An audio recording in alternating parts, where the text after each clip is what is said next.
അയ്യോ, ചിരിക്കാനല്ല ഞാൻ പറഞ്ഞത്. പിന്നെ ചിരിക്കാതെ എന്തോ ചെയ്യും? അച്ഛനെയും അമ്മയും ഭാര്യയും ഭർത്താവിനെയും വരെ വാടക കിട്ടുമെന്ന് കേട്ടിട്ടുണ്ട്. ഇതിപ്പോ എന്തോന്നാ ഗർഭപാത്രം വാടക കിട്ടുമെന്നോ? അതെവിടെ കിട്ടും? കറിയാച്ച, ഞാൻ സീരിയസ് ആയിട്ടാ പറയുന്നത്.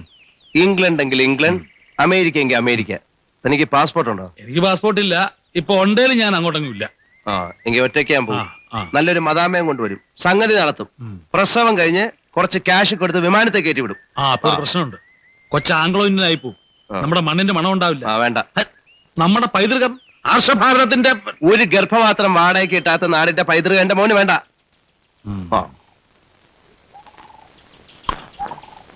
എന്നെ എന്റെ തലയിലൊന്ന് മിന്നി. എന്താ? ഒരു സാധ്യത. ഡോ, ചങ്ങനാശ്ശേരി കോഴിക്കാല ഷാപ്പിനടുത്ത് ഒരു ഗർഭപാത്രം കിട്ടാനുണ്ട്. കൊള്ളാവുന്നതാണോ? കൊള്ളാമായിരിക്കണം. എനിക്ക് കല്യാണത്തിന് മുമ്പേ ഉള്ള പരിചയമാ. ഇപ്പോഴും മോശമായി കാണാൻ വഴിയില്ല. കാരണം ഭർത്താവ് നേരത്തെ തട്ടിപ്പോയതാ. കറിയാച്ചൻ എങ്ങനെയാ പരിചയം? പരിചയം എന്ന് പറഞ്ഞാൽ ഈ ഷാപ്പും വീടും തമ്മിൽ 50 അടി അകലേ ഉള്ളൂ. അപ്പൊ അതിൻ്റെതായിട്ടുള്ള ഒരു ട്രാൻസാക്ഷൻ. എന്ത് പ്രായം വരും? പ്രായം എന്ന് പറഞ്ഞാൽ ഇപ്പോ അങ്ങനെ കൂടുതലൊന്നുമില്ല. ഒരു 50, 55 അതിൽ കൂടുതലൊന്നും ഉണ്ടാകാൻ വഴിയില്ല. അത് താനെടുത്തോ, എനിക്ക് വേണ്ട. എടോ, നമ്മുടെ സ്ത്രീക്ക് 35 വയസ്സിന് താഴെ പ്രായം പാടുള്ളൂ. ഫെർട്ടിലിറ്റി വേണം. അപ്പൊ ഒരു കാര്യം ചെയ്യ്, പത്രത്തിൽ ഒരു പരസ്യം കൂടെ. എന്നിട്ട് വേണം നാട്ടുകാർ മുഴുവൻ അറിയാൻ. ഇതിപ്പോ താനും ഞാനും ഡോക്ടർ ഹമീദും സീനത്തും ഗർഭിണിയാകാൻ പോകുന്ന പെൺകുട്ടിയും അവളുടെ ബന്ധുക്കളും പിന്നെ അവരുടെ ബന്ധുക്കളും പരിചയക്കാരും ഹോസ്പിറ്റലിലെ സ്റ്റാഫും. എടോ, ഇത് രഹസ്യമാക്കി വെക്കാൻ പറ്റില്ല. പരസ്യമാവും. നാണക്കേടുണ്ടായി ആ വഴിക്ക് ചിന്തിക്കണ്ട. എനിക്കെന്താ നാണക്കേട്? പിന്നെ എനിക്കൊരു കുഞ്ഞുണ്ടാകുന്നതിൽ ഇത്ര നാണിക്കാൻ എന്തുവാ? ഓ ഓ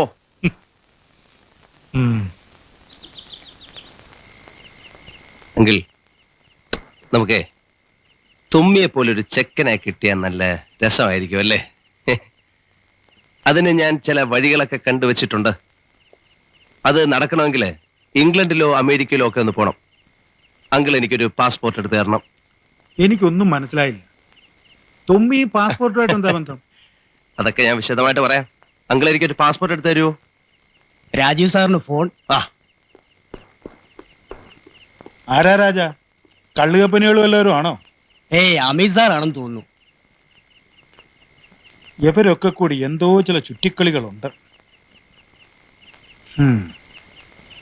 ഇല്ല, വീട്ടിലേക്ക് വരുന്നില്ല. ഞാൻ അവിടെ വെയിറ്റ് ചെയ്യാം. വേഗം വരണം, ഞാൻ ഇത് ഇറങ്ങായി. അങ്കിൾ, ഒരു അത്യാവശ്യമുണ്ട്.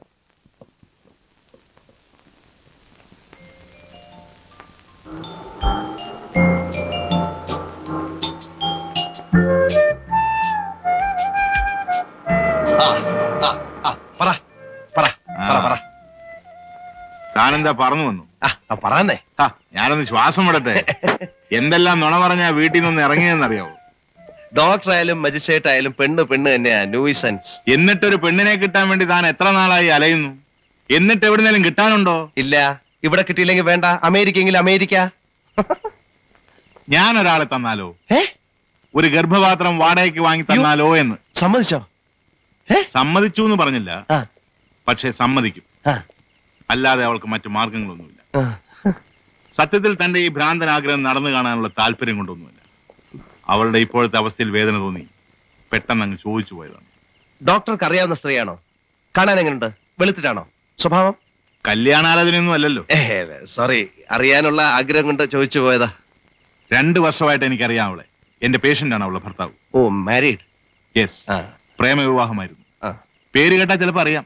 ചന്ദ്രദാസ്. ഇല്ല. പറ. ഫുട്ബോളറാണ്. കഴിഞ്ഞ ഫെഡറേഷൻ കപ്പിന് ബഗാന് വേണ്ടി ഹാട്രിക് നേടിയ ഒരു ചന്ദ്രദാസ്. പത്രത്തിലൊക്കെ ഫോട്ടോ വന്നിരുന്നു. ഇല്ല, ഞാൻ കണ്ടിട്ടില്ല. പറ. അയാൾ ഇന്ന് ആരോരും അറിയാതെ ഭാര്യ വീട്ടിലെ 4 ചുമരുകൾക്കുള്ളിൽ മരണവും കാത്തിരിക്കുന്നു. മരണം കാത്തോ? അതെ. നട്ടെല്ലിൽ വേദനയായിട്ടായിരുന്നു തുടക്കം. പല ആശുപത്രികളിലും കൊണ്ടുപോയി ചികിത്സിച്ചു. ആരും ശരിയായി ഡയഗ്നൈസ് ചെയ്തില്ല. പലരും പല രോഗത്തിന്റെ പേരിലും ചികിത്സിച്ചു. സ്ട്രോങ് മെഡിസിൻസ് കഴിച്ച് 6 മാസങ്ങൾക്ക് മുമ്പ് അയാളുടെ വൃക്കകളും തകരാറിലായി. 1-2 മാസങ്ങളായി തീരെ പ്രവർത്തിക്കുന്നില്ല. ഇടയ്ക്കിടയ്ക്ക് ഡയാലിസിസ് നടത്തും. പക്ഷേ കിഡ്നി മാറ്റിവെക്കാതെ രക്ഷപ്പെടില്ല. ലക്ഷങ്ങളുടെ ചെലവ് വരും. അയാളുടെ വീട്ടുകാരാണെങ്കിൽ തിരിഞ്ഞു പോലും നോക്കുന്നില്ല. അയാളുടെ ജീവന് വേണ്ടി അവൾ എന്തിനും തയ്യാറാണ്, മരിക്കാൻ പോലും. ഡോക്ടർ നമ്മുടെ കാര്യമൊക്കെ വിശദീകരിച്ചു കൊടുത്തില്ലേ? എല്ലാം മനസ്സിലാക്കിയിട്ട് തന്നെയല്ലേ അവസാനം പറ്റില്ല എന്ന് പറയരുത്. വിദ്യാഭ്യാസമുള്ള പെണ്ണാ അവള്. ഞാൻ നേരത്തെ പറഞ്ഞില്ലേ, ചന്ദ്രദാസിന്റെ ജീവൻ തിരിച്ചു കിട്ടുമെങ്കിൽ മരിക്കാൻ വരെ തയ്യാറാകുന്ന ആ മനസ്സിനെ കുറിച്ചൊന്ന് ആലോചിച്ച് നോക്കൂ. എന്താ ഡോക്ടർ അവരുടെ പേര്? ആനി. ആനി.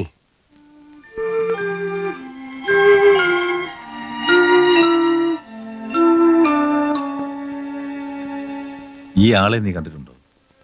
ഇല്ല.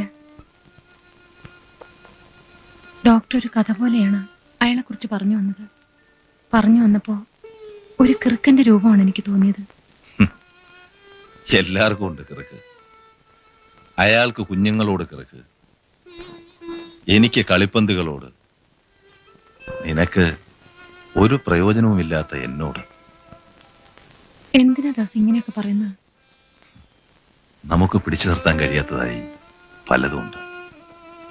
കാലം, സൂര്യൻ, ജീവൻ. നീ അതിനാണ് ശ്രമിക്കുന്നത്. പോകുന്നതെല്ലാം പോട്ടെ എന്ന് വിചാരിച്ച് സന്തോഷത്തോടെ ഞാനും കടന്നു പോട്ടെ. ഇല്ല, എന്ത് വില കൊടുത്തും ഞാൻ പൊരുതി നിൽക്കും. വിധിക്ക് എന്നെ തോൽപ്പിക്കാൻ പറ്റില്ല. ദാസിന്റെ എല്ലാ അസുഖവും മാറും. പഴയതുപോലെ കളിക്കളത്തിലേക്ക് തിരിച്ചു വരും. പണത്തിന്റെ കുറവേ ഉള്ളൂ. അതുകൊണ്ടാണ് ഞാനിത് ആലോചിക്കുന്നത്. നിന്റെ ശുഭാപ്തി വിശ്വാസം ഭയങ്കരം തന്നെ. ഞാനൊന്നും പറയുന്നില്ല, നിന്റെ ഇഷ്ടം പോലെ ചെയ്യാം. ഒരു കിറുക്കന്റെ സ്വപ്നമെങ്കിലും സഫലമാവട്ടെ.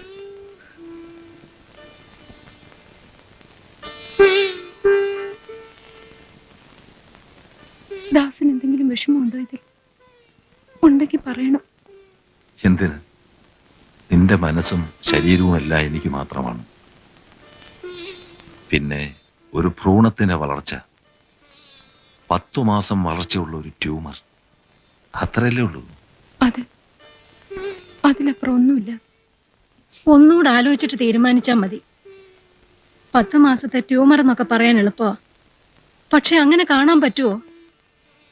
ഇതല്ലാതെ 1.5 ലക്ഷം രൂപ ഉണ്ടാക്കാൻ നമ്മൾ എന്ത് ചെയ്യും അമ്മച്ചി? ഒരു ഭാരം ചുമക്കുന്ന പോലെ ഞാൻ കണക്കാക്കൂ. അത്രയും കാശ് അയാൾ തരുമോ? തരണം. എങ്കിലും സമ്മതിക്കൂ. കർത്താവേ, കേട്ടുകേഴ്വി പോലും ഇല്ലാത്ത കാര്യങ്ങളാ. പൊറുക്കണേ.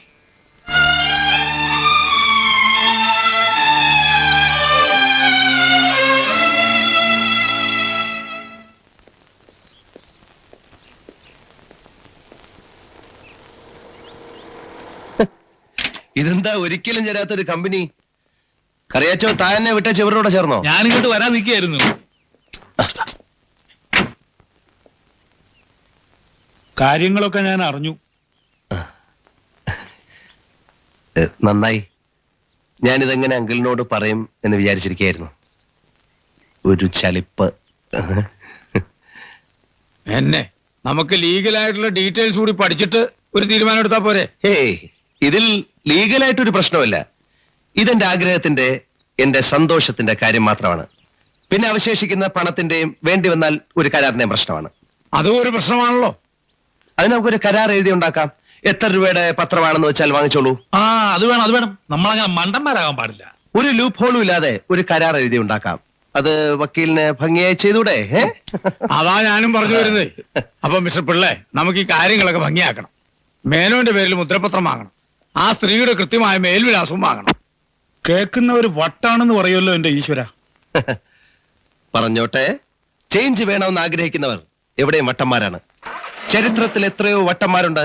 ഞാനൊരു തുഗ്ലക്കാണെന്ന് വിചാരിച്ചോളൂ അല്ലേ? അതെ. May come in sir? ആ, വെൽക്കം. എന്താ പുതിയ വേഷവും ഭാവവും? കൺസൾട്ടിങ് ടൈം കഴിഞ്ഞു. എങ്കിലും ഒരു മുറിയിലേക്ക് കടന്നു വരുമ്പോ ഒരു മര്യാദ കാണിക്കണമല്ലോ. ആ.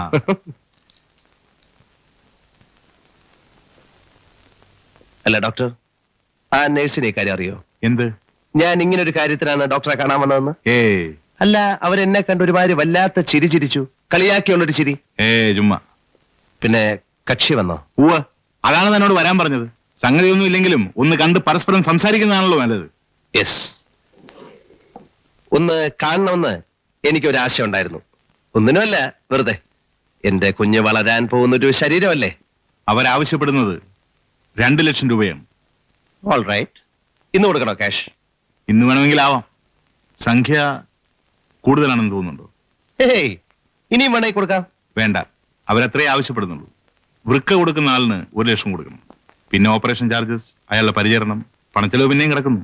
അങ്ങനെ ഒരു ആവശ്യം വന്നാൽ സഹായിക്കണം. Oh sure. വൃക്ക വേണമെങ്കിൽ ഒരെണ്ണം എന്റെ എടുക്കാം. എനിക്കെന്തിനാ 2 എണ്ണം? അത് പറ്റില്ല. ചേരുന്നവരെ വൃക്ക മാത്രമേ സ്വീകരിക്കാൻ പറ്റൂ. ഓ. അല്ലെങ്കിൽ ആനി കൊടുക്കുമായിരുന്നു. ആ, അപ്പോ കാണാം. ആ. സോറി, ഞാനേ ഒരു സ്മോള് കഴിച്ചോട്ടെ. ചെറിയൊരു ചമ്മൽ, ഒരു വിറ. ആ. പിന്നെ ഇത്രയായ സ്ഥിതിക്ക് ഒരു കാര്യം കൂടെ ചോദിച്ചോട്ടെ. ഈ ഉണ്ടാകുന്ന കുഞ്ഞ് ആൺകുട്ടിയാകാൻ വല്ല സൂത്രമുണ്ടോ? അല്ല, ചിലപ്പോ പെൺകുട്ടിയായി പോയാലോ? അതൊന്നും അഷ്യൂർ ചെയ്യാൻ പറ്റില്ല. വേണ്ട, ഞാൻ ചോദിച്ചെന്നേ ഉള്ളൂ. ആൺകുട്ടി തന്നെ ആയിരിക്കും. മനസ്സിൽ അങ്ങനെ ഒരു ഉറപ്പ്. ആ, വാ. ആ.